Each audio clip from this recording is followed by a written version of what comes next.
Tenebrae service that I would like to introduce you to if you've never been here before. It's a silent service, a dark service, where there's no greeting. You just come in, you quieten your heart, and you allow yourself to just experience a bit of the anguish that Jesus Christ must have gone through when they took him out of the Garden of Gethsemane and led him into the Praetorian palace. So the word tenebrae it comes from the Latin word shadow or darkness. One of the things that we need to know is that there was no darkness in Jesus. He wasn't a shadow of any sorts. Moses was a shadow of the deliverer of Jesus Christ, in the sense that he was an image or a shadow of the real, and Jesus Christ is the real. The Bible says in John chapter 1 verses 5, it says, the light shines in the darkness, but the darkness has not understood it. So when you understand this whole process of the tenebrae, it's understanding who we are, that we didn't understand the light when he came and walked amongst us. And even today, we find it very difficult for people to understand Jesus Christ. And the journey of our own is a matter of understanding the light. And that's a lifelong journey. Darkness covered Jerusalem at this time as Jesus Christ faced his executioners. Tonight, I want you to quieten your heart as you visualize in your mind how Jesus was taken without any aggression from his own side. He was led before the slaughterers. They tore out his beard. They spat in his face. They kicked him. They punched him. And all because he had you on his mind and me on his mind. And so I want you to just be quiet. Close your eyes. Lower your head. And I want you to be still. Think about him taking on himself the sin of humanity, and put yourself in that place. Be still.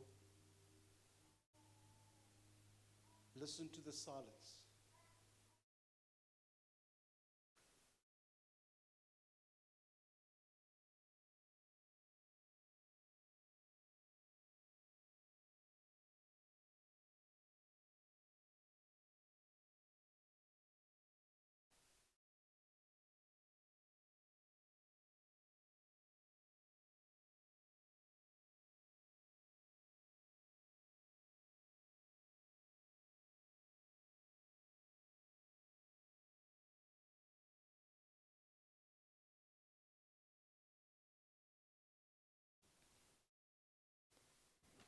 Matthew 26, verse 30 to 46.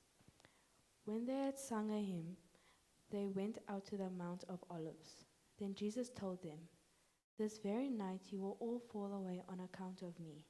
For it is written, I will strike the shepherd, and the sheep of the flock will be scattered. But after I have risen, I will go ahead of you into Galilee. Peter replied, even if all fall away on account of you, I never will. Truly I tell you, Jesus answered, this very night, before the rooster crows, you will disown me 3 times. But Peter declared, even if I had to die with you, I will never disown you. And all the other disciples said the same. Then Jesus went with his disciples to a place called Gethsemane, and he said to them, sit here while I go over there and pray. He took Peter and the 2 sons of Zebedee along with him, and he began to be sorrowful and troubled. Then he said to them, my soul is overwhelmed with sorrow, to the point of death. Stay here and keep watch with me. Going a little farther, he fell with his face to the ground and prayed, my Father, if it is possible, may this cup be taken from me. Yet not as I will, but as you will. Then he returned to his disciples and found them sleeping. Couldn't you men keep watch with me for 1 hour? he asked Peter, "Watch and pray so that you will not fall into temptation. The spirit is willing, but the flesh is weak." He went away a second time and prayed, "My Father, if it is not possible for this cup to be taken away unless I drink it, may your will be done." When he came back, he again found them sleeping, because their eyes were heavy. So he left them and went away once more and prayed the third time, saying the same thing. Then he returned to the disciples and said to them, "Are you still sleeping and resting? Look, the hour has come, and the Son of Man is delivered into the hands of sinners. Rise, let us go. Here comes my betrayer."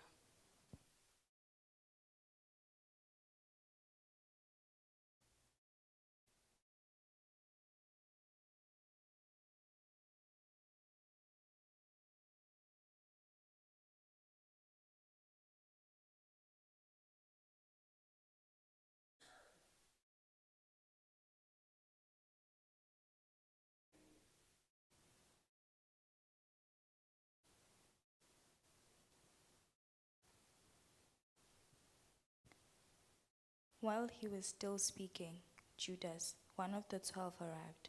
With him was a large crowd, armed with swords and clubs, sent from the chief and priests and the elders of the people. Now the betrayer had arranged a signal with them. "The one I kiss is the man, arrest him." Going at once to Jesus, Judas said, "Greetings, Rabbi," and kissed him. Jesus replied, "Do what you came for, friend." Then the man stepped forward, seized Jesus, and arrested him. With that, one of Jesus' companions reached for his sword and drew it out and struck the servant of the high priest, cutting off his ear. "Put your sword back in its place," Jesus said to him, "for all who draw the sword will die by the sword. Do you think I cannot call my Father, and he will at once put at my disposal more than 12 lions of angels?" But how would the scriptures be fulfilled that say must happen in this way? In that hour, Jesus said to the crowd, "Am I leading a rebellion that you have come out with swords and clubs to capture me? Every day I sat in the temple courts teaching, and you did not arrest me. But this has all taken place that the writings of the prophets might be fulfilled." Then all the disciples deserted him and fled.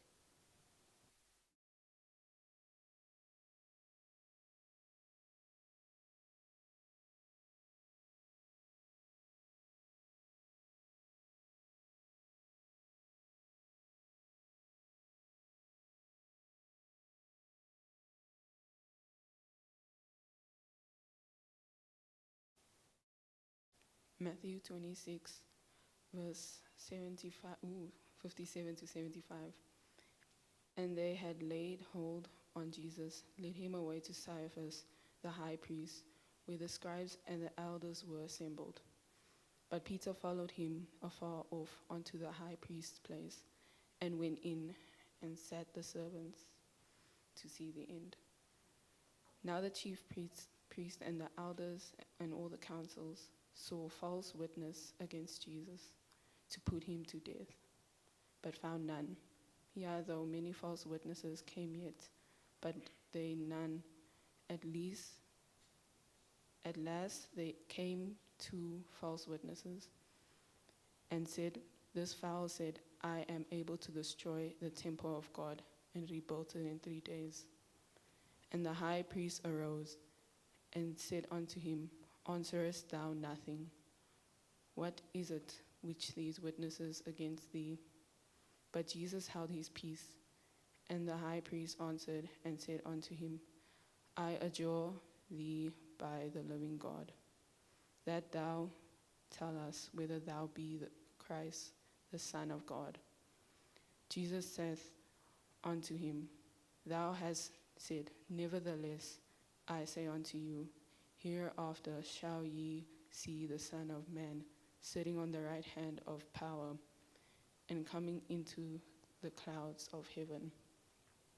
Then the high priest rent his clothes, saying, "He has spoken blasphemy. What further have we of witnesses? Behold, now ye have heard this blasphemy. What think ye?"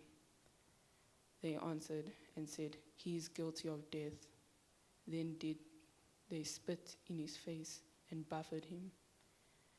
And the others smote him with the palms of their hand, saying, "Prophesy unto us, thou Christ. Who is he that smote thee?"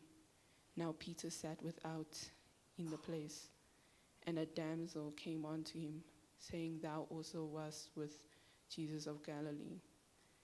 But he denied before all, saying, "I now not know what thou sayest."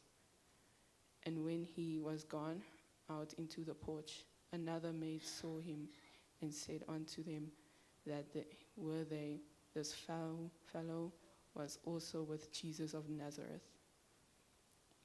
And again he denied an oath, "I do not know the man."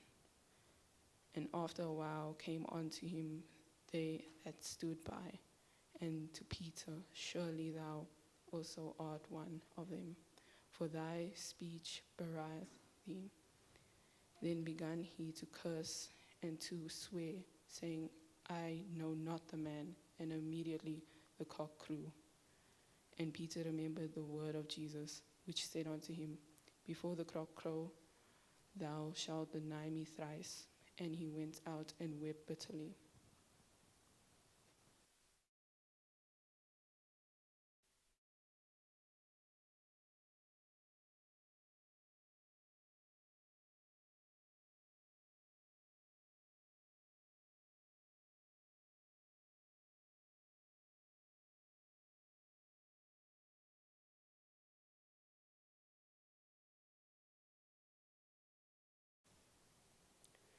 Matthew 27, verse 1 to 5. Early in the morning, all the chief priests and the elders of the people made their plans how to have Jesus executed. So they bound him, led him away, and handed him over to Pilate, the governor. When Judas, who had betrayed him, saw that Jesus was condemned, he was seized with remorse and returned the 30 pieces of silver to the chief priests and the elders. "I have sinned," he said, "for I have betrayed innocent blood." "What is that to us?" they replied. "That's your responsibility." So Judas threw the money into the temple and left. Then he went away and hanged himself.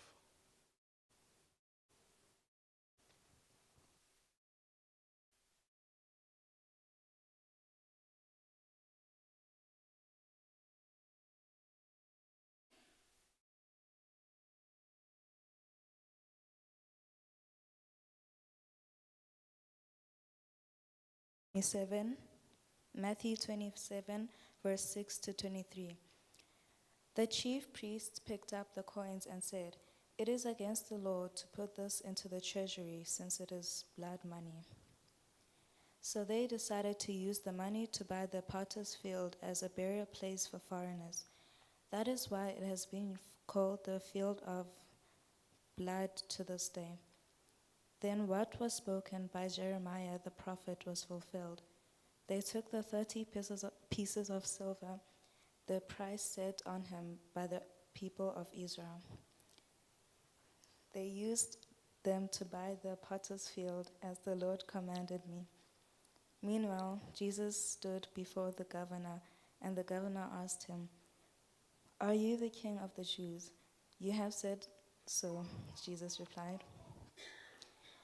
When he was accused by the chief priests and the elders, he gave no answer. Then Pilate asked him, "Don't you hear the testimony they are bringing against you?" But Jesus made no reply, not even to a single charge, to the great amazement of the governor. Now it was the governor's custom at the festival to release a prisoner chosen by the crowd. At the time, they had a well-known prisoner whose name was Jesus Barabbas. So when the crowd had gathered, Pilate and asked him, "Which one do you want me to release to you, Jesus Barabbas or Jesus who is called the Messiah?" Before he knew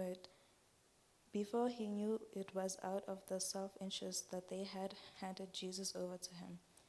While Pilate was sitting on the judge's seat, his wife sent him this message: "Don't have anything to do with that innocent man, for I have suffered a great deal today in a dream because of him." But the chief priests and the elders persuaded the crowd to ask for Barabbas and to have Jesus executed. "Which of you two do you want me to release to you?" asked the governor. "Barabbas," they answered. "What shall I do then with Jesus who is called the Messiah?" Pilate asked. They all answered, "Crucify him." "Why? What crime has he committed?" asked Pilate. But they shouted all the louder, "Crucify him."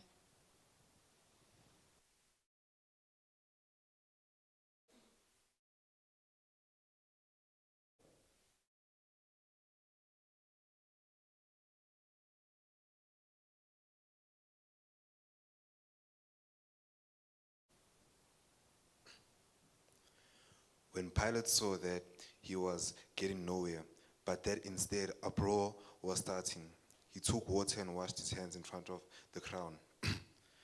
"I am innocent of this man's blood," he said. "It is your responsibility." All the people answered, "His blood is on us and our children." Then he released Barabbas to them. But he had Jesus flogged, handed him over to be crucified. The governor's soldiers took Jesus into praetorium and gathered the whole company of soldiers around him. They stripped him and put a scarlet robe on him, and they twisted together a crown of thorns and set it on his head. They put a staff in his right hand. Then they knelt in front of him and mocked him. "Hail, King of the Jews," they said. They spat on him and took the staff and struck him on the head again and again. After they mocked him, they took off the robe and put his clothes on. Then they led him away to be crucified.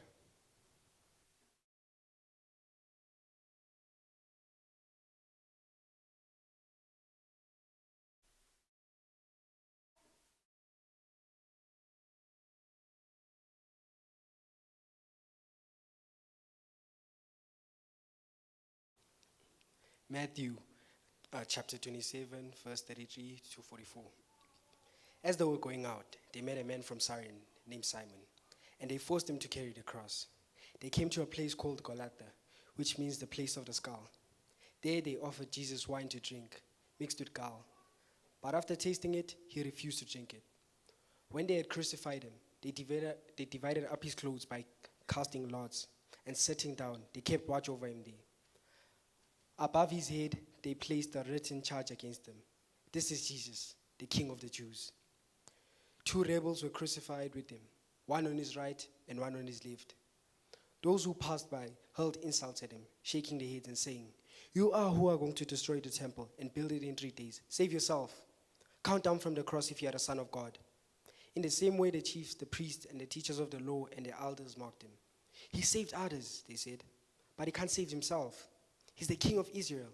Let him come down from the cross, and we will believe in him. He trusts in God. Let God rescue him.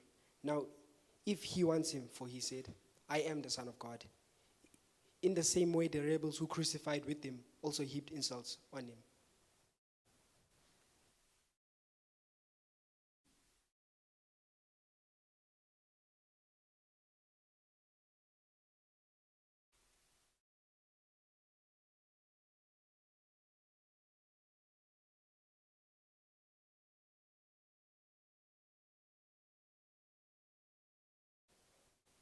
From noon until 3 in the afternoon, Darkness came all over the land. About 3 in the afternoon, Jesus cried out in a loud voice, Eli, Eli, lema sabachthani, which means, my God, why have you forsaken me?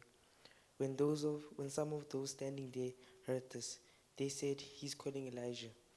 Immediately one of them ran and got a sponge. He filled it with wine vinegar, put it on a staff, offered it to Jesus to drink. The rest said, now leave him alone, let's see if Elijah comes to save him. And when Jesus had cried out again in a loud voice, he gave up his spirit.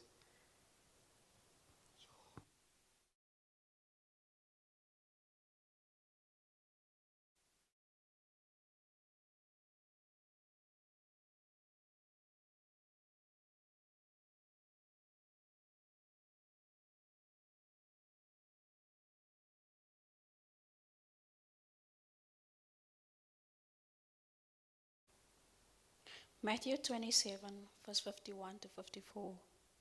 At that moment, the curtain of the temple was torn in two, from top to bottom. The earth shook, the rocks split, and the tombs broke open. The bodies of many holy people who had died were raised to life. They came out of the tombs after Jesus' resurrection and went into the holy city and appeared to many people. When the centurion with him and those with him who were guarding Jesus saw the earthquake and all that had happened, they were terrified and exclaimed, surely he is the Son of God.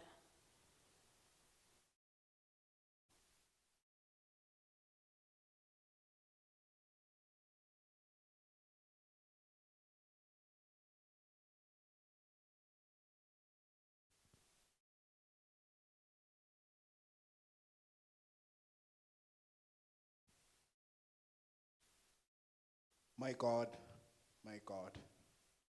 why have you forsaken me? Why are you so far from saving me? So far from my cries of anguish? My God, I cry out by day, but you do not answer. By night I find no rest. Yet you are enthroned as the Holy One. You are the one that Israel praises. In you our ancestors put their trust. They trusted you and you delivered them. To you they cried out and were saved. In you they trusted and were not put to shame. But I am a worm and not a man, scorned by everyone, despised by the people. All who see me mock me.